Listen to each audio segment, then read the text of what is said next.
Hello friends, வாழைக்காவை வச்சு இந்த மாதிரி வறுவல் செஞ்சு கொடுத்து பாருங்கள். மீனே பக்கம் இருந்து தோற்றுரும். அந்த லெவலில் செம்ம டேஸ்ட்டாக சூப்பராக இருக்கும். வாழைக்காவை வச்சு எப்படி இந்த மாதிரி வறுவல் செய்யுதுன்னு பார்க்கலாம். வாங்க வீடியோக்குள்ளே போகலாம். வீடியோ பிடிச்சிருந்தா லைக் பண்ணுங்கள், ஷேர் பண்ணுங்கள், சப்ஸ்கிரைப் பண்ண மறக்காதீங்க. இதுக்கு தேவையான மசாலா என்னென்னா, ஃபஸ்ட்டு ஒரு பிளேட் எடுத்துக்கோங்க. பிளேட்டில் தனி மிளகாத்தூள் 1 டேபிள் ஸ்பூன், தனியாத்தூள் 1 டேபிள் ஸ்பூன் போட்டுக்கோங்க.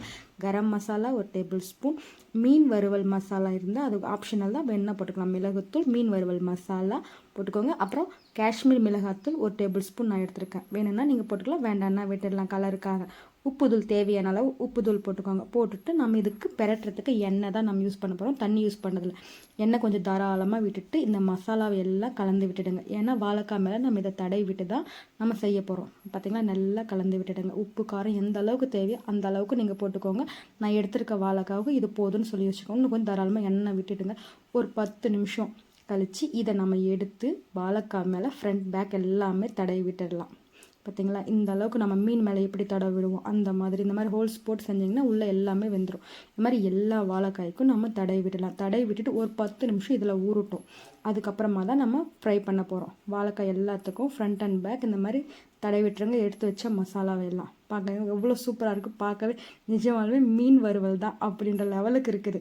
வாசனை மீன் வறுவல் மசாலா போட்டிருக்கிறதுனால வாசனையும் அந்த மாதிரி தான் இருக்கும். சூப்பராக இருக்கும்.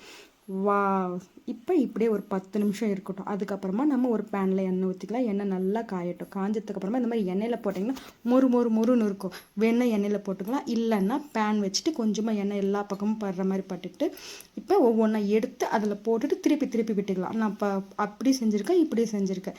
அது மொறு கடிச்சிக்கிட்டு சாப்பிட்றதுக்கு அந்த மாதிரி இருக்கும். இது வந்து நம்ம மீன் சாப்பிட்ற மாதிரி ஸ்மூத்தாக இருக்கும், சூப்பராக இருக்கும்.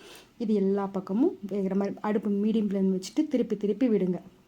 அவ்வளோதான், வாழைக்காய் ஃப்ரை ரெடி ஆகிடுச்சு. பார்த்திங்களா எவ்வளோ சூப்பராக இருக்குதுன்னு. வா, செம்ம டேஸ்ட்டு. வேணா ஒன் டைம் வீட்டில் செஞ்சு பார்த்துட்டு எப்படி இருந்து கமெண்ட் பாக்ஸில் போடுங்க. மீனே தோத்துரும் வாழைக்காய் வறுவலுக்கு. Bye friends.